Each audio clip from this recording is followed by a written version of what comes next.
Hello hi and welcome to Dhanya's classes. അപ്പോൾ ഇന്ന് നമ്മൾ ക്ലാസ് നയൻത്തിലത്തെ ഫസ്റ്റ് ലെസൺ, അതായത് പെയർ ഓഫ് ഇക്വേഷൻസ് അല്ലെങ്കിൽ സർവ്വസമവാക്യങ്ങൾ, ഇതാണ് ഈ ഫസ്റ്റ് ലെസൺ ആണ് നമ്മൾ ഡിസ്കസ് ചെയ്യാൻ പോകുന്നത്.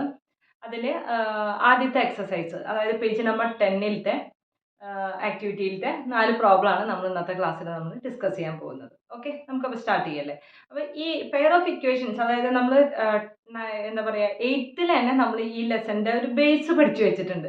ഇക്വേഷൻസ് അല്ലെങ്കിൽ സമവാക്യങ്ങൾ എന്ന് പറഞ്ഞിട്ട് ഉള്ള ലെസണിൽ നമ്മൾ ഇതിൻ്റെ ബേസ് ശരിക്കും പഠിച്ചിട്ടുള്ളതാണ്. അതിൻ്റെ കുറച്ചും കൂടി ഒരു എക്സ്റ്റൻഷൻ മാത്രമാണ് ഈ ലെസണിലുള്ളൂ. ശരിക്കും ഈ ലെസൺ വളരെ ഈസിയാണ് നമുക്കിത് ചെയ്യാനായിട്ട്. എന്താണോ ക്വസ്റ്റ്യനിൽ പറഞ്ഞിരിക്കുന്നത് അതുപോലെ ഇക്വേഷൻ അല്ലെങ്കിൽ ഇതൊന്നും എഴുതാനായിട്ട് നമുക്ക് സാധിച്ചാൽ നമുക്ക് ഇത് സിമ്പിളായിട്ട് സോൾവ് ചെയ്യാവുന്നതേ ഉള്ളൂ. ക്വസ്റ്റ്യൻ നന്നായി മനസ്സിലാക്കിയിട്ട് നമുക്ക് ഇതൊന്നും എഴുതണം. ഓക്കെ, അപ്പോൾ നമുക്ക് സ്റ്റാർട്ട് ചെയ്യല്ലേ. അപ്പോൾ അതിനേക്കാൾ മുന്നേ നമ്മുടെ ക്ലാസ് കണ്ട് നിങ്ങൾക്ക് യൂസ്ഫുൾ ആവാണ്, നിങ്ങൾക്ക് ഉപകാരപ്പെടാണെന്നുണ്ടെങ്കിൽ തീർച്ചയായിട്ടും എൻ്റെ ചാനൽ ഒന്ന് സബ്സ്ക്രൈബ് ചെയ്യണം, നിങ്ങളുടെ കമൻറ്റുകൾ അറിയിക്കണം, വീഡിയോസ് ഒന്ന് ലൈക്ക് ചെയ്യണം. ഓക്കെ, അപ്പോൾ നമുക്ക് ആദ്യത്തെ ക്വസ്റ്റ്യൻ തന്നെ സ്റ്റാർട്ട് ചെയ്യാം.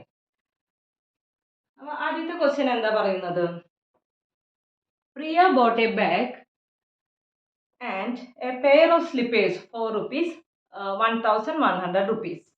The bag cost 300 rupees more than the slippers. What is the price of the slippers and the price of the bag? Okay, അപ്പോൾ അതാണ് നമ്മുടെ ഫസ്റ്റ് ക്വസ്റ്റ്യൻ. അതായത് ഇപ്പോൾ മലയാളത്തിൽ എങ്ങനെയാണ്? പ്രിയ 1100 റുപ്പീസ് കൊടുത്ത് ബാഗും ചെരുപ്പും മേടിച്ചു. ഓക്കെ, ബാഗിന് ചെരുപ്പിനേക്കാൾ 300 രൂപ കൂടുതലാണ്. ചെരുപ്പിൻ്റെ വില എന്താണ്, ബാഗിൻ്റെയോ? അതാണ് മലയാളത്തിൽ ക്വസ്റ്റ്യൻ വായിക്കുമ്പോൾ. അപ്പോൾ എന്താണ് പ്രിയ മേടിച്ചത്? ബാഗും ചെരുപ്പാണ് മേടിച്ചത്. രണ്ടിനും കൂടിയിട്ട് 1100 റുപ്പീസാണ് വരുന്നത്.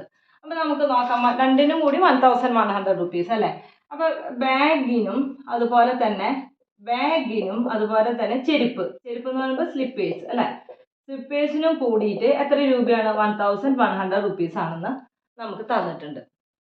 ഇനി എന്താ തന്നിരിക്കുന്നത്? ബാഗിന് ചെരുപ്പിനേക്കാൾ 300 രൂപ കൂടുതലാണ്. അപ്പോൾ ബാഗിന് എന്ന് പറഞ്ഞു കഴിഞ്ഞാൽ എന്താണ്? ബാഗിന് ചെരുപ്പിനേക്കാൾ 300 രൂപ കൂടുതലാണ്. അപ്പോൾ ചെരുപ്പ് എന്ന് പറയുന്നത് സ്ലിപ്പേഴ്സിനേക്കാൾ 300 രൂപ കൂടുതലാണ്. അപ്പോൾ പ്ലസ് 300. അപ്പോൾ ഇതാണ് നമുക്ക് തന്നിരിക്കുന്നത്. ഇനി നമുക്ക് ഇതിൻ്റെ വില കണ്ടുപിടിക്കാനാണ് പറഞ്ഞിരിക്കുന്നത്. അപ്പോൾ നമ്മൾ സാധാരണ എഴുതുന്ന പോലെ ഒരു ഇക്വേഷൻ ഇതിൽ എഴുതാം. അത് കഴിഞ്ഞാൽ നമുക്ക് സോൾവ് ചെയ്യാം. വളരെ സിമ്പിളാണ് ഇത് ചെയ്യാനായിട്ട്. ഓക്കെ, നമ്മൾ എന്താ ചെയ്യുക? നമ്മൾ സാധാരണ എക്സും വൈ ആണ് സാധാരണ എടുക്കാറുള്ളത്, അതുപോലെ തന്നെ എടുക്കാം. എങ്ങനെ എഴുതാൻ പറ്റും? Let X be the price of bag.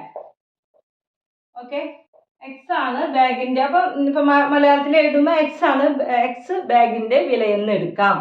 Okay, അതേപോലെ തന്നെ നമുക്ക് എന്തെടുക്കാം?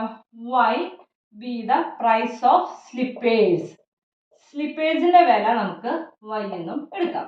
ഓക്കെ, ഇനി നമുക്ക് എന്താണ് എഴുതേണ്ടത്? ബാഗും സ്ലിപ്പേഴ്സും കൂടിയിട്ട് അവർക്ക് 1100 റുപ്പീസ് ആണ് വന്നത്. നമുക്ക് എങ്ങനെ എഴുതാം? ബാഗിന് എക്സ് എന്ന് കൊടുത്തു, സ്ലിപ്പേഴ്സ് വൈ എന്ന് കൊടുത്തു, രണ്ടും കൂടിയിട്ട് 1100 റുപ്പീസ്. ഓക്കെ, ഇനി നമുക്ക് എന്താ എഴുതാം? ബാഗിന് നമ്മൾ എക്സ് എന്നാണ് എടുത്തിരിക്കുന്നത് അല്ലേ. അപ്പോൾ x equal to bag equal to സ്ലിപ്പേഴ്സിന് നമ്മൾ വൈ എന്നാണ് എടുത്തിരിക്കുന്നത്. അപ്പോൾ നമുക്ക് എന്ത് എഴുതാം? വൈ പ്ലസ് ഇവിടെ 300, 300 രൂപ കൂടുതലാണ്. Y plus 300. ഓക്കെ, ഇനി നമുക്ക് ഇതിൽ നിന്ന് ഒരെണ്ണത്തിൻ്റെ വാല്യൂ ഉണ്ട്. ഇപ്പോൾ X plus Y equal to നമ്മൾ 1100 എന്ന് നമ്മൾ എഴുതി. അപ്പോൾ നമുക്ക് ഇതിൽ നിന്ന് എക്സിൻ്റെ വാല്യൂ എത്രയാണെന്ന് കണ്ടുപിടിക്കാം, അല്ലെങ്കിൽ വൈൻ്റെ വാല്യൂ ഏത് വേണമെങ്കിലും കണ്ടുപിടിക്കാം. അപ്പോൾ നമുക്ക് ഇതിൽ നിന്ന് എക്സിൻ്റെ വാല്യൂ കണ്ടുപിടിക്കാം. എങ്ങനെയാണ് ഇതിൽ നിന്ന് എക്സിൻ്റെ വാല്യൂ? അല്ലെങ്കിൽ വേണ്ട, നമുക്കിപ്പോൾ ഇതിൽ ഡയറക്റ്റ് ആയിട്ട് കിട്ടിയിട്ടുണ്ട്. X equal to Y plus 300 എന്ന് നമുക്ക് ഓൾറെഡി കിട്ടിയിട്ടുണ്ട് ഇല്ലേ. X equal to Y plus 300 കിട്ടിയിട്ടുണ്ട്. അപ്പം നമുക്ക് ഈ എക്സ് ഉള്ളിടത്ത് ഈ വാല്യൂ കൊടുക്കാം. എങ്ങനെ കൊടുക്കാൻ പറ്റും? നമുക്ക് എന്താണ് നമ്മൾ എഴുതിയിട്ടുണ്ടായിരുന്നത്? X plus Y equal to 1100 എഴുതിയിട്ടുണ്ട്. ഈ എക്സിൻ്റെ പ്ലേസിൽ എക്സ് ഈക്വൽ ടു എത്രയാണ് പറഞ്ഞിരിക്കുന്നത്? വൈ പ്ലസ് 300 എന്ന് പറഞ്ഞിട്ടുണ്ട്.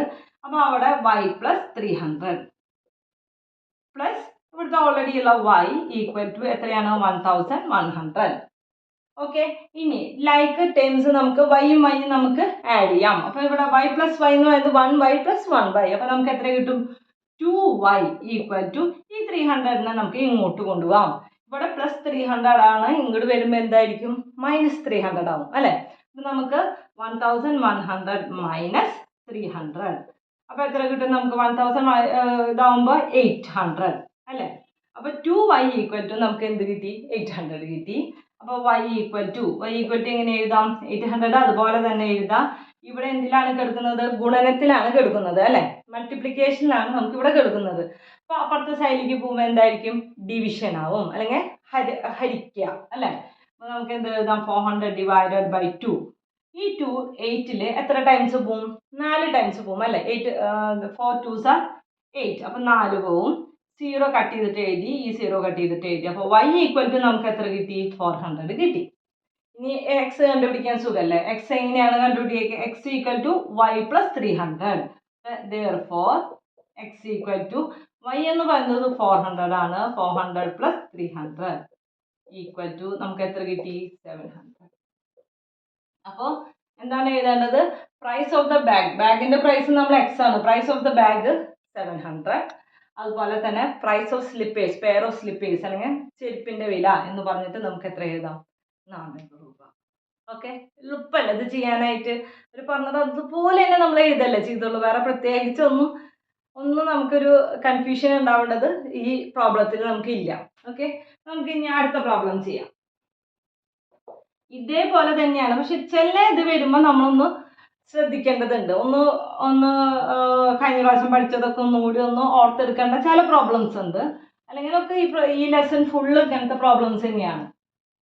ഇങ്ങനെ ഇക്വേഷൻ വെച്ചിട്ട് ബീജഗണിതം ഉപയോഗിച്ച് നമുക്ക് ഓരോന്നിൻ്റെ വാല്യൂസ് കണ്ടെത്തുന്നതാണ് ഈ ലെസണിലുള്ളത്. ഓക്കെ, അപ്പോൾ നമുക്ക് ഇനി അടുത്ത പ്രോബ്ലം ചെയ്താലോ.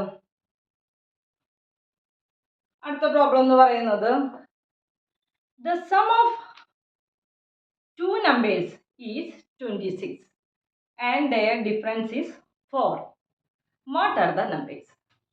ഓക്കെ, അപ്പോൾ മലയാളത്തിൽ എങ്ങനെയാണ് ഇത് എഴുതാം 2 സംഖ്യകളുടെ തുക 26ഉം വ്യത്യാസം 4ഉമാണ്.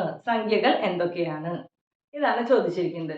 അപ്പോൾ 2 സംഖ്യകൾ എന്ന് പറയുമ്പോൾ എപ്പോഴും നമ്മൾ എടുക്കുന്ന പോലെ തന്നെ നമ്മൾ എക്സും വൈയും വെച്ചിട്ടാണ് എടുക്കുക, അതേപോലെ തന്നെ നമുക്ക് എടുക്കാം. ഓക്കെ, അപ്പം let x be one number, ഒരു നമ്പർ x എന്ന് നമുക്ക് എടുക്കാം, അങ്ങനെ എഴുതാം. അപ്പോൾ അടുത്ത നമ്പർ എങ്ങനെ എഴുതാം let y be the other number, അടുത്ത നമ്പർ എന്താണ് y എന്ന് നമുക്ക് എടുക്കാം. ഇനി എന്താണ് ഇവർ പറഞ്ഞിരിക്കുന്നത് 2 തമ്മിലുള്ള സംഖ്യകളുടെ തുക അല്ലെങ്കിൽ 2 സംഖ്യകളുടെ തമ്മിലുള്ള സം ഓഫ് 2 numbers അല്ലേ. അപ്പോൾ രണ്ടും കൂടി തുക എന്ന് അല്ലെങ്കിൽ സം എന്ന് പറയുമ്പോൾ x plus Y equal to 26 അല്ലേ. ഇനി എന്താ പറഞ്ഞിരിക്കുന്നത് 2 സംഖ്യകൾ തമ്മിലുള്ള വ്യത്യാസം അല്ലെങ്കിൽ ഡിഫറൻസ് എന്ന് പറയുന്നത് 4 ആണെന്നാണ് പറഞ്ഞിരിക്കുന്നത്. നമുക്ക് എന്താ എഴുതാം 2 സംഖ്യകൾ തമ്മിലുള്ള വ്യത്യാസം എന്ന് പറയുന്നത് 4 ആണ്. ഓക്കെ, ഇനി നമുക്ക് എന്ത് ചെയ്യാം ഇതിൽ നിന്ന് ഒരു ഇക്വേഷനിൽ നിന്ന് ഒരു ബീജഗണിതത്തിൽ നിന്ന് എക്സിൻ്റെയോ വൈൻ്റെയോ വാല്യൂ നമുക്ക് വേർതിരിച്ചെടുക്കാം. എങ്ങനെ എഴുതാൻ പറ്റും X minus Y equal to 4 എന്ന് കിട്ടി അല്ലേ. അപ്പോൾ therefore എക്സ് ഈക്വൽ ടു എങ്ങനെ എഴുതാൻ പറ്റും ഈ 4 അതുപോലെ തന്നെ വെക്കുക. ഇനി ഇവിടെ മൈനസ് വൈ ആണ് കിടക്കുന്നത് അല്ലേ. അപ്പോൾ അങ്ങോട്ടേക്ക് ഈ സൈഡിലേക്ക് പോകുമ്പോൾ എന്തായിരിക്കും പ്ലസ് വൈ ആവും അല്ലേ.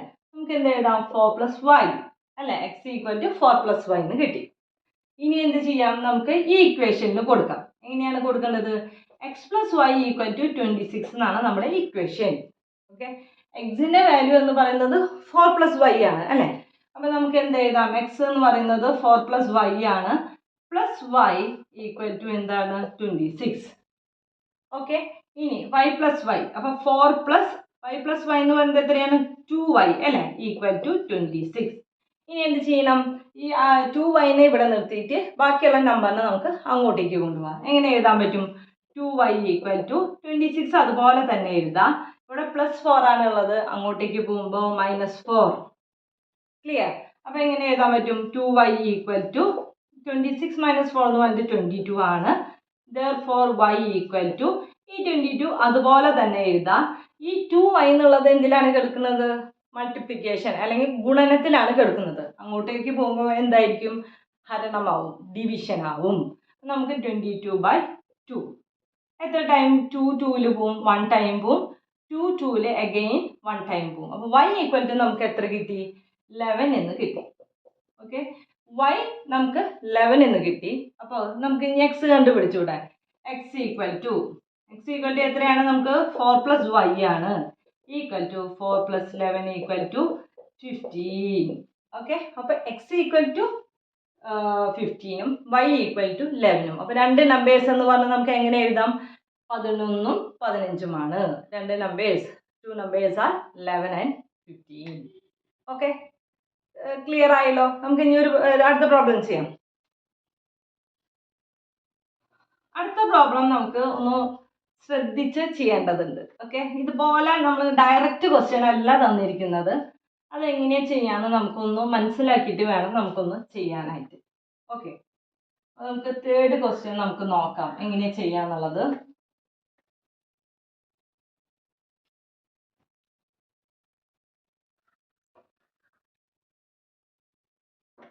തേർഡ് ക്വസ്റ്റ്യൻ ട്ടോ. The perimeter of a rectangle is 40 centimeter and one side is 8 centimeter longer than the other. Calculate the length of the sides. Okay, അപ്പോൾ അതിൻ്റെ മലയാളത്തിലുള്ളതും കൂടി ഒന്ന് വായിക്കാം. ഒരു ചതുരത്തിൻ്റെ ചുറ്റളവ് എന്ന് പറയുന്നത് 40 സെൻറ്റിമീറ്റർ. ഒരു വശം മറ്റേ വശത്തേക്കാൾ 8 സെൻറ്റിമീറ്റർ കൂടുതലാണ്. വശങ്ങളുടെ നീളം കണക്കാക്കുക. ഓക്കെ, അപ്പോൾ നമുക്ക് നമ്മുടെ അടുത്ത് പറഞ്ഞിരിക്കുന്നത് ചുറ്റളവ് അല്ലെങ്കിൽ പെരിമീറ്റർ ആണ് തന്നിരിക്കുന്നത് ഒരു ചതുരത്തിൻ്റെ. അപ്പോൾ നമുക്ക് ആദ്യം തന്നെ ഒരു ചതുരം വരയ്ക്കാം. ഓക്കെ, അപ്പോൾ നമ്മളൊരു ചതുരം വരച്ചു. വല്ലാത്തൊരു ചതുരായി അല്ലേ? ഓക്കെ, നമ്മളൊരു ചതുരം വരച്ചു. ഇനി എന്താ പറഞ്ഞിരിക്കുന്നത്? The perimeter of the rectangle is 40 centimetre. ചുറ്റളവാണ് തന്നിരിക്കുന്നത് 40 സെൻറ്റിമീറ്റർ എന്ന് പറഞ്ഞ് തന്നിരിക്കുന്നത് അല്ലേ? അപ്പോൾ ചുറ്റളവ് എന്ന് പറയുമ്പോൾ പെരിമീറ്റർ ചുറ്റളവ് ഈക്വൽ ടു എന്താണ് അതിൻ്റെ ഫോർമുല വരുന്നത്? റെക്ടാങ്കിളിൻ്റെ ചതുരം ഇതിൻ്റെ പെരിമീറ്ററിൻ്റെ ഫോർമുല നമ്മൾ അറിയണം. എന്താണ് formula? 2 into length plus breadth അല്ലേ? അല്ലെങ്കിൽ 2 ഇൻറ്റു നീളം പ്ലസ് വീതി. അതല്ല, ഇത് L എന്ന് പറയുമ്പോൾ നമ്മൾ ഇംഗ്ലീഷിൽ പറയും ലെങ്ത്, ബി ബ്രെഡ്ത്ത് എന്ന് പറയും. മറ്റേത് നമ്മൾ എന്ത് പറയും? മലയാളത്തിൽ പറയുമ്പോൾ നീളം പ്ലസ് വീതി എന്ന് പറയും. ഓക്കെ, ഇനി അപ്പോൾ അത് എത്രയാണ്? പെരിമീറ്റർ ആണ് നമുക്ക് 40 സെൻറ്റിമീറ്റർ തന്നിരിക്കുന്നത്. ഇനി എന്താണ് പറഞ്ഞിരിക്കുന്നത്? One side is 8 centimetre longer than the other. അതായത് ഒരു വശം മറ്റേ വശത്തേക്കാൾ 8 സെൻറ്റിമീറ്റർ കൂടുതലാണ്. അപ്പം നമ്മളിപ്പോൾ ഒരു വശം എന്ന് പറയുന്നത് ഇപ്പോൾ എക്സ് ആണ് ഒരു വശം എന്ന് എടുത്തതെന്ന് വിചാരിക്കും. അപ്പം ഈ മറ്റേ വശം എന്ന് പറയുന്നത് 8 സെൻറ്റിമീറ്റർ കൂടുതലാണ് അല്ലേ? അപ്പോൾ y ആണ് അടുത്ത വശം എന്ന് വിചാരിക്കും. ഈ y എന്ന് പറയുന്നത് എന്താണ്? എക്സിനേക്കാൾ ഒരു വശത്തേക്കാൾ 8 സെൻറ്റിമീറ്റർ കൂടുതലാണ്. അങ്ങനെയല്ല നമ്മുടെ അടുത്ത് പറഞ്ഞിരിക്കുന്നത്. ഇനി നമുക്ക് മറ്റ് രണ്ട് വശങ്ങൾ കണ്ടുപിടിക്കാനാണ് പറഞ്ഞിരിക്കുന്നത്. അപ്പം നമുക്ക് ഇനി എങ്ങനെ എഴുതാം? നമുക്കിപ്പോൾ നമ്മളിവിടെ ഒന്ന് മാർക്ക് ചെയ്ത് വെച്ചു. ഇനി ശരിക്കും എങ്ങനെ എഴുതാമെന്ന് നമുക്ക് നോക്കാം. ഓക്കെ, എങ്ങനെയാണ് നമ്മൾ എഴുതാം? പെരിമീറ്റർ ആണ് തന്നിരിക്കുന്നത് അല്ല? അപ്പോൾ ആദ്യം തന്നെ let X be the length അല്ലെങ്കിൽ നീളം എക്സ് എന്ന് എടുക്കാം. ഓക്കെ, അങ്ങനെ എഴുതാം മലയാളത്തിൽ. ഇനി അതുപോലെ തന്നെ y ബി ദി ബ്രെഡ്ത്ത്, വീതി y എന്നെടുക്കാം. ഓക്കെ, പെരിമീറ്റർ നമുക്ക് എത്രയാണ് ക്വസ്റ്റ്യനിൽ തന്നിരിക്കുന്നത്? 40 സെൻറ്റിമീറ്റർ ആണ് തന്നിരിക്കുന്നത് അല്ലേ? നമുക്ക് എന്ത് എഴുതാം? 40 ഈക്വൽ ടു 2 ഇൻറ്റു ലെങ്ത്. നീളത്തിന് പകരം നമുക്ക് എന്ത് എഴുതാം? എക്സ് എന്ന് കൊടുക്കാം. വീതിക്ക് പകരം നമുക്ക് എന്ത് കൊടുക്കാം? y എന്ന് കൊടുക്കാം. ഓക്കെ, ഇനി വേറെ എന്താ പറഞ്ഞിരിക്കുന്നത്? ഒരു വശം എന്ന് പറയുന്നത് മറ്റു വശത്തേക്കാൾ 8 സെൻറ്റിമീറ്റർ കൂടുതലാണ്. അതായത് ഒരു വശം എന്ന് പറയുന്നത്, അപ്പം ഏത് വശമാണ് നമുക്ക് എടുക്കേണ്ടത്? ഇതാണ്, y ആണ് കൂടുതലെന്ന് നമുക്കറിയാം അല്ലേ? അല്ലെങ്കിൽ എങ്ങനെ വേണമെങ്കിലും എഴുതാം. അപ്പം നമുക്ക് എന്താണ് തന്നിരിക്കുന്നത്? ഒരു വശം എന്ന് പറയുന്നത് ഇപ്പോൾ ബ്രെഡ്ത്ത് ആണെന്ന് വിചാരിക്കും. ബ്രെഡ്ത്ത് എന്ന് പറയുന്ന ലെങ്ത് എന്ന് പറയുന്നത്, അതായത് ഈ വശം ലെങ്ത് എന്ന് പറയുന്നത്, ലെങ്ത് ഒരു വശം ഈക്വൽ ടു മറ്റേ വശത്തിനേക്കാൾ 8 സെൻറ്റിമീറ്റർ കൂടുതലാണ്. അതായത് ഇവിടുത്തെ ഈ വശത്തേക്കാൾ ബ്രെഡ്ത്തിനേക്കാൾ 8 സെൻറ്റിമീറ്റർ കൂടുതലാണ് അല്ലേ. അപ്പം നമുക്ക് ലെങ്ത് എന്ന് പറഞ്ഞിട്ട് നമുക്ക് ഇവിടെ എത്രയാണ് നമ്മൾ ലെങ്ത് വെച്ചിരിക്കുന്നത്, y ആണ് കൊടുത്തിരിക്കുന്നത്. ലെങ്ത് എന്ന് പറഞ്ഞിട്ട് നമ്മൾ y അല്ല, ഇവിടെ ലെങ്ത് എന്ന് പറഞ്ഞിട്ട് x ആണ്. ഒരു മിനിറ്റ് കേട്ടോ, ഇവിടെ നമുക്കൊരു ഇത് എഴുതി y, ഇവിടെ y + 8. അപ്പൊ ലെങ്ത് എന്ന് പറഞ്ഞത് എത്രയാണ് നമ്മൾ കൊടുത്തിരിക്കുന്നത്, x ആയിട്ടാണ് കൊടുത്തിരിക്കുന്നത്. അപ്പൊ x = ഈ ബ്രെഡ്ത്തിനേക്കാൾ 8 സെന്റിമീറ്റർ കൂടുതലാണ്. ബ്രെഡ്ത്ത് എന്ന് പറയുന്നത് എത്രയാണ്, y ആണ്, y + 8. ക്ലിയർ ആയല്ലോ. ഒരു വശം മറ്റു വശത്തേക്കാൾ 8 സെന്റിമീറ്റർ കൂടുതലാണ്. അപ്പൊ ലെങ്ത് എന്ന് പറയുന്നത് ബ്രെഡ്ത്തിനേക്കാൾ 8 സെന്റിമീറ്റർ കൂടുതലാണ്. നമുക്ക് ഇവിടെ അടുത്ത ഇക്വേഷൻ എന്ത് എഴുതാം, x = y + 8 എന്ന് എഴുതാം. ക്ലിയർ ആയല്ലോ. ഇനി ഇതിനെ നമുക്ക് എന്ത് എഴുതാം, ഇതിനെ നമുക്ക് ഒന്നുകൂടി, അല്ലെങ്കിൽ ഇതിനേക്കാളും മുന്നേ ഇതിനൊന്ന് ശരിക്കും എഴുതാം. അപ്പൊ ആദ്യം തന്നെ നമുക്ക് എന്ത് എഴുതാം, ബ്രാക്കറ്റ് ഒന്ന് റിമൂവ് ചെയ്യാം. അപ്പൊ എങ്ങനെ ബ്രാക്കറ്റ് എങ്ങനെയാണ് നമുക്ക് മൂവ് ചെയ്യാൻ പറ്റുക, റിമൂവ് ചെയ്യാൻ പറ്റുക, 2 × x, 2x എഴുതി. അതുപോലെ തന്നെ 2 × y, അപ്പൊ ഇവിടെ പ്ലസ് ആണ് കേൾക്കുന്നത്, +2y. അപ്പൊ നമുക്ക് എന്ത് ഇക്വേഷൻ കിട്ടി, 2x + 2y = 40 എന്ന് കിട്ടി. ഇനി നമുക്ക് അടുത്ത ഇക്വേഷൻ എഴുതാം. അടുത്ത ഇക്വേഷൻ എങ്ങനെയാണ്, ഒരു വശം എന്ന് പറയുന്നത് മറ്റു വശത്തിനേക്കാൾ 8 സെന്റിമീറ്റർ കൂടുതലാണ്. അപ്പൊ നമ്മൾക്ക് ഇതും കിട്ടി. ഇനി നമ്മൾ സാധാരണ നേരത്തെ രണ്ട് പ്രോബ്ലത്തിലും ചെയ്ത പോലെ x = y + 8 എന്ന് നമുക്ക് ഓൾറെഡി കിട്ടിക്കഴിഞ്ഞു. അപ്പൊ നമുക്ക് ഈ ഇക്വേഷനിൽ അത് കൊടുക്കാം. ആ ഇക്വേഷൻ ഞാൻ ഒന്നുകൂടി എഴുതാണ്, 40 = 2x + 2y എന്ന് ഞാൻ എഴുതി. ഇനി എങ്ങനെയാണ് എഴുതേണ്ടത്, 40 = എക്സിന്റെ പ്ലേസിൽ y + 8 എന്ന് കൊടുക്കണം. അപ്പൊ 2 × 2 ടേമുകളുണ്ട്. അപ്പൊ നമ്മൾ എന്ത് ചെയ്യണം, ബ്രാക്കറ്റ് ഇടണം, y + 8 + 2y. ഇനി അടുത്ത സ്റ്റെപ്പ് എന്ന് പറയുന്നത് നമുക്ക് ബ്രാക്കറ്റിനെ മൂവ് ചെയ്യണം അല്ലേ. അപ്പൊ 2 × y, 40 = 2 × y 2y. ഇതേ 2 കൊണ്ട് തന്നെ 2 × 8 എത്രയാണ്, 16 + 2y. ഓക്കെ. ഇനി എന്ത് ചെയ്യണം, നമ്പേഴ്സിനൊക്കെ നമുക്ക് ഒരു സൈഡിൽ എഴുതണം, ആൽജിബ്രയിനൊക്കെ നമുക്ക് വേറെ സൈഡിൽ എഴുതണം. അപ്പൊ നമുക്ക് എങ്ങനെ എഴുതാൻ പറ്റും, ഇതിനെ എങ്ങനെ എഴുതാൻ പറ്റും, ഈ 16 ഇങ്ങോട്ടേക്ക് കൊണ്ടുവരാം. 16 ഇങ്ങോട്ടേക്ക് കൊണ്ടുവരുമ്പോൾ +16 ഉള്ളത് -16 ആവും. 40 - 16 = 2y + 2y. 2y + 2y എന്ന് പറയുന്നത് എത്രയാണ്, 4y. ഓക്കെ. ഇനി 14 - 16 എത്രയാണ്, 14 - 16 വരുന്നത് 4 വന്നു കഴിഞ്ഞാൽ 2ഉം 3ഉം അല്ലെ, 24 = 4y.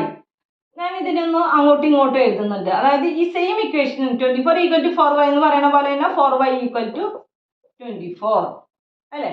therefore y = 24/4 അല്ലെ. ഇവിടെ ഗുണനത്തിലാണ് കേൾക്കുന്നത്, മൾട്ടിപ്ലിക്കേഷനിലാണ് കേൾക്കുന്നത്. അങ്ങോട്ടേക്ക് പോകുമ്പോൾ ഡിവിഷൻ.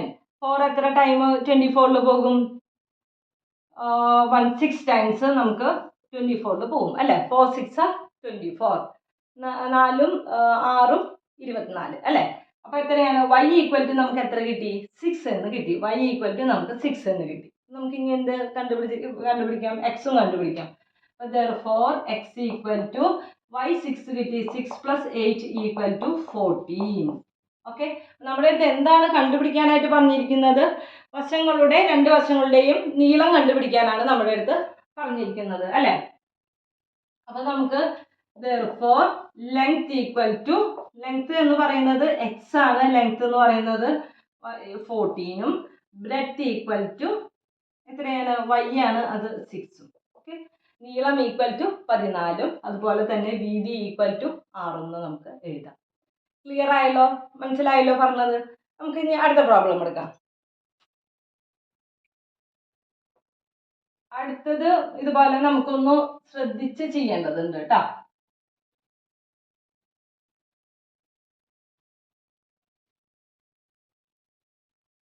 അപ്പൊ നമ്മൾ ഈ ക്ലാസ്സിൽ നിന്ന് 4 പ്രോബ്ലം ആണ് നമ്മളിന്ന് കവർ ചെയ്യുന്നത്.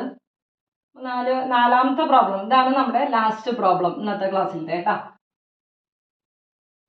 നോക്കാം നമുക്ക്.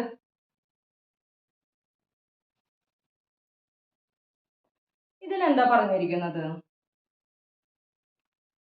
a wire 3.5 meters long is to be cut into 2 pieces. അപ്പോൾ ഒരു വയറിനെ നമ്മൾ 2 പീസ് ആയിട്ടാണ് കട്ട് ചെയ്യുന്നത്. അതിന്റെ ലെങ്ത് എത്രയാണ് വരുന്നത്, 3.5 meters ആണ് ലെങ്ത് വരുന്നത്. വിത്ത് 1 piece bend into square. ഒരു പീസിനെ നമ്മൾ എന്തായിട്ട് കൺവേർട്ട് ചെയ്തു, അതിനെ സ്ക്വയർ ആയിട്ട് ബെൻഡ് ചെയ്തു. പിന്നത്തെ പീസിനെ other into equilateral triangle.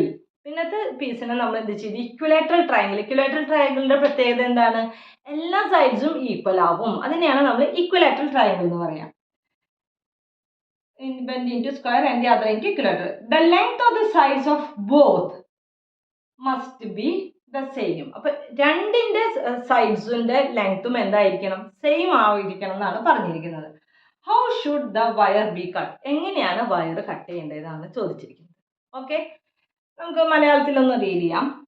3.5 metre നീളമുള്ള കമ്പി രണ്ടായി മുറിച്ച് ഒരു കഷ്ണം വളച്ചൊരു സമചതുരവും മറു കഷ്ണം വളച്ചൊരു സമഭുജ ത്രികോണവും. കണ്ടോ, സമചതുരം എന്ന് പറയുന്നത് എല്ലാ വശങ്ങളും തുല്യമായിരിക്കും. സമഭുജ ത്രികോണം എന്ന് പറഞ്ഞാൽ എന്താ മീനിങ്, എല്ലാ വശങ്ങളും തുല്യമായിരിക്കും, അതിനെയാണ് സമഭുജ ത്രികോണം എന്ന് പറയുന്നത്. രണ്ടിൻ്റെയും വശങ്ങൾക്ക് ഒരേ നീളമായിരിക്കും. അപ്പൊ രണ്ടിൻ്റെയും വശങ്ങൾക്ക് എന്തായിരിക്കും, ഒരേ നീളമായിരിക്കും. എങ്ങനെ മുറിക്കണം എന്നാണ് ചോദിച്ചിരിക്കുന്നത്. അപ്പൊ നമുക്കൊന്ന് നോക്കാം. അങ്ങനെ ഒരു വയറ്, ഈ വയറ് എന്ന് പറയുന്നത് 3.5 മീറ്റർ ആണ്. ഇതിന്റെ ലെങ്ത് എന്ന് പറയുന്നത്, നീളം എന്ന് പറയുന്നത് 3.5 മീറ്റർ ആണ്.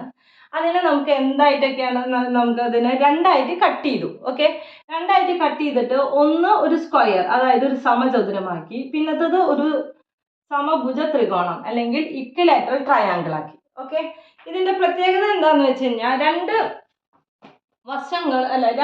ഇതിൻ്റെയും വശങ്ങൾ എന്തായിരുന്നു തുല്യമാണെന്നാണ് പറയുന്നത്. ഇതിന്റെ വശങ്ങളും തുല്യമാണ്, ഇതിൻ്റെയും വശങ്ങളുടെ നീളം എന്ന് പറയുന്നത് തുല്യമാണ്. ഇപ്പൊ ഈ സ്ക്വയറിന്റെ ഒരു വശം എന്ന് പറയുന്നത് എക്സ് മീറ്റർ ആണെന്ന് വിചാരിക്കും. അപ്പോൾ ഇവിടത്തെയും ഈ ഇതിൻ്റെയും എന്താ പറയുക, സമഭുജ ത്രികോണം അല്ലെങ്കിൽ ഇക്വിലാറ്ററൽ ട്രയാങ്കിളിൻ്റെയും ഈ നീളം എന്ന് പറയുന്നത് എത്രയാണ്, ഈ എക്സ് തന്നെയാണ്. നമ്മുടെ അടുത്ത ക്വസ്റ്റ്യനിൽ പറഞ്ഞിട്ടുണ്ട്, the length of the sides of both must be same. ആ സൈഡ്സിന്റെ ലെങ്ത് രണ്ടിൻ്റെയും, അതായത് സ്ക്വയറിൻ്റെയും അതുപോലെ തന്നെ ട്രയാങ്കിളിൻ്റെയും ലെങ്ത് ഓഫ് സൈഡ്സ് എന്താണ്, ഈക്വൽ ആണ് അല്ലെങ്കിൽ തുല്യമാണെന്ന് പറഞ്ഞിട്ടുണ്ട്. അപ്പൊ ഇവിടെ എക്സ് ആണെന്നുണ്ടെങ്കിൽ ഇവിടെ ഈ ഒരു വശം എക്സ് എന്ന് കൊടുക്കുകയാണെങ്കിൽ ഇവിടെയും ആ വശം നമുക്ക് എന്തായിട്ട് കൊടുക്കാം, തുല്യമായതുകൊണ്ട് എക്സ് എന്ന് തന്നെ കൊടുക്കാം. ഓക്കെ, അത് ക്ലിയർ ആയല്ലോ.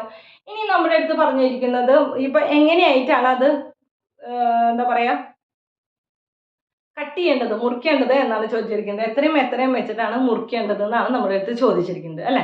അപ്പൊ നമുക്ക് എന്താണ്, അപ്പൊ ഇവിടെ എക്സ് ആണെന്നുണ്ടെങ്കിൽ എന്തായിരിക്കും, ഇവിടെയും എല്ലായിടത്തും ഇതൊരു സമചതുരാണ് അല്ലെങ്കിൽ സ്ക്വയർ ആണ്. അപ്പൊ എല്ലായിടത്തും എന്തായിരിക്കും, എക്സ് തന്നെയായിരിക്കും. പിന്നെ ഇത് എന്ന് പറയുന്നത് ഇക്വലേറ്ററൽ ട്രയാങ്കിൾ ആണ്, സമഭുജ ത്രികോണമാണ്. അപ്പൊ എന്തായിരിക്കും, ഇവിടെ എക്സ് ആണെങ്കിൽ എല്ലാ വശങ്ങളും തുല്യമായിരിക്കും, അല്ലെ. കറക്റ്റ് അല്ല പറയുന്നത്. അപ്പൊ എന്താ ഉദ്ദേശിക്കുന്നത്, ഇതിന്റെ ചുറ്റളവും അതായത് ഇതിന്റെ ചുറ്റളവും കൂടി കഴിഞ്ഞാൽ എത്രയായിരിക്കും അതിന്റെ ഇതുണ്ടായിരിക്കുക, ഇത് എത്രയായിരിക്കും, രണ്ടും കൂടി കൂട്ടിയാൽ നമുക്ക് കിട്ടുക 3.5 മീറ്റർ ആയിരിക്കും. എങ്ങനെയാണ് 3.5 മീറ്റർ എന്ന് പറയുന്നത്, ഈ 3.5 മീറ്റർ വയറാണ് നമുക്ക് സ്ക്വയറും ട്രയാങ്കിളായിട്ട് നമ്മൾ കട്ട് ചെയ്തിരിക്കുന്നത്.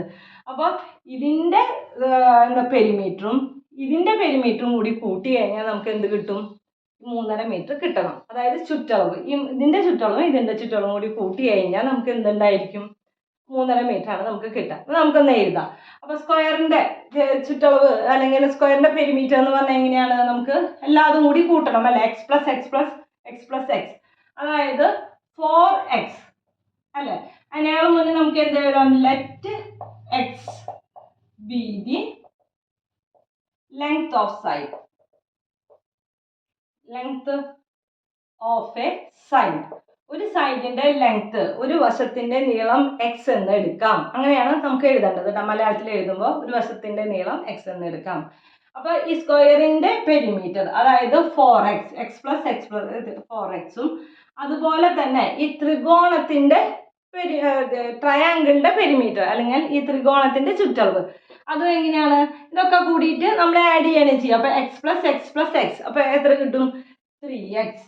ഓക്കെ, ഇത് രണ്ടും കൂടി കൂട്ടി കഴിഞ്ഞാൽ എത്രയായിരിക്കും, ടോട്ടലായിട്ട് നീളം എത്രയായിരിക്കും, 3.5 മീറ്റർ. 3.5 മീറ്ററിന് നമുക്ക് എങ്ങനെ എഴുതാം, 3.5 ആയിരിക്കും മീറ്റർ. അരേനെ 0.5 ആയിട്ട് എടുക്കാം. ഓക്കെ, അപ്പൊ 3.5 ആയിരിക്കും മീറ്റർ. ഇനി ഇത് ചെയ്തുകൂടെ, എളുപ്പമല്ല ചെയ്യാനായിട്ട്. എങ്ങനെ ചെയ്യാൻ പറ്റും, 4x plus 3x എന്ന് പറയുന്നത് എത്രയാണ്, 7x equal to 3.5. x equal to ഈ 3.5 അവിടെ തന്നെ വെക്കും. ഇവിടെ എന്താണ് ഗുണനത്തിലാണ് കിടക്കുന്നത്, മൾട്ടിപ്ലിക്കേഷനിലാണ് കിടക്കുന്നത്. അപ്പോൾ ഇങ്ങോട്ട് പോകുമ്പോൾ നമുക്ക് ഡിവിഷൻ ബൈ 7. ഇതെങ്ങനെ ഡിവൈഡ് ചെയ്യും? ആദ്യം തന്നെ 35/7 ചെയ്യുക. 35/7 എന്ന് പറഞ്ഞാൽ 7 എത്ര ടൈംസിൽ പോവും? 5 ടൈംസ് 35 പോവും. അപ്പോൾ നമുക്ക് ഇവിടെ 5 എന്ന് എഴുതാം. എത്ര ഡെസിമൽ നീക്കണം? ഇവിടെ ഒരു ഡെസിമലാണ് നീക്കാനുള്ളത്. അതുപോലെ ഇവിടെ ഒരു ഡെസിമൽ നീക്കാം. അപ്പോൾ ഒരു എക്സ് എന്ന് പറയുന്നത് എത്രയാണ്? 0.5. അതായത് ഒരു വശത്തിൻ്റെ നീളം എന്ന് പറയുന്നത് 0.5 ആണ്. നമ്മുടെ അടുത്ത് എന്താണ് ചോദിച്ചിരിക്കുന്നത്? How should the wire B cut, അല്ലെങ്കിൽ രണ്ടിൻ്റെയും വശം കുറേ നീളം എങ്ങനെ മുറിക്കണം എന്നാണ് ചോദിച്ചിരിക്കുന്നത്. എങ്ങനെയാണ് മുറിക്കേണ്ടത്? അപ്പോൾ സമചതുരം സ്ക്വയർ ആയിട്ട് മുറിക്കാനായിട്ട് എത്ര മീറ്റർ വേണം? അതുപോലെ തന്നെ നമ്മുടെ ഇതായിട്ട് ട്രയാങ്കിൾ ആയി മുറിക്കാനായിട്ട് എത്ര മീറ്റർ വേണം? അപ്പോൾ length of square equal to length of square ആക്കാനായിട്ട് നമുക്ക് എത്ര വേണം? ഇവിടെ എന്താണ്? 4x ആണ് വേണ്ടത് അല്ലേ? അപ്പോൾ 4x ഈക്വൽ ടു 4 × 0.5. എത്രയാണ്? 4 × 5 എന്ന് പറയുന്നത് 20 ആണ്. ഇവിടെ ഒരു ഡെസിമൽ ഉണ്ട്. അപ്പോൾ നമ്മൾ ഇത് കിട്ടി. അപ്പോൾ നമുക്ക് എത്ര? 2 മീറ്റേഴ്സ് വേണം. സ്ക്വയർ കട്ട് ചെയ്യാനായിട്ട് നമുക്ക് 2 മീറ്റേഴ്സ് വേണം. അതുപോലെ തന്നെ length of triangle, equilateral triangle equal to എത്രയാണ്? 3x ആണ് വേണ്ടത് അല്ലേ? 3x equal to 3 × 0.5. അപ്പോൾ 3 × 5 എത്രയാണ് വരുന്നത്? 15 ആണ് വരുന്നത്. അപ്പോൾ നമുക്ക് 15 ആദ്യം തന്നെ എഴുതാം. എന്നിട്ട് എത്ര ഡെസിമൽ നമുക്ക് മൂവ് ചെയ്യണം? ഒരു ഡെസിമലാണ് നമുക്ക് മൂവ് ചെയ്യേണ്ടത്. അപ്പോൾ നമ്മൾ ഇവിടെ ഒരു ഡെസിമൽ ഇവിടെ നിന്ന് എഴുതി ഈക്വൽ ടു. അപ്പോൾ ഇത് ട്രയാങ്കിൾ ആക്കാൻ വേണ്ടിയിട്ട് 1.5 മീറ്ററും വേണം. അതുപോലെ തന്നെ സമചതുരമാക്കാനായിട്ട് 2 മീറ്ററും, അങ്ങനെ ടോട്ടൽ വരുമ്പോൾ 3.5 മീറ്റർ. ഓക്കെ, ക്ലിയർ ആയല്ലോ പറഞ്ഞത്? ഇന്നെടുത്ത 4 ക്വസ്റ്റ്യനും മനസ്സിലായിട്ടുണ്ടെന്ന് പ്രതീക്ഷിക്കുന്നു. ഡൗട്ടുകൾ എന്തെങ്കിലും ഉണ്ടെങ്കിൽ ചോദിക്കുക. നമുക്ക് ഇനി അടുത്ത ക്ലാസ്സിൽ കാണാം. Till then bye.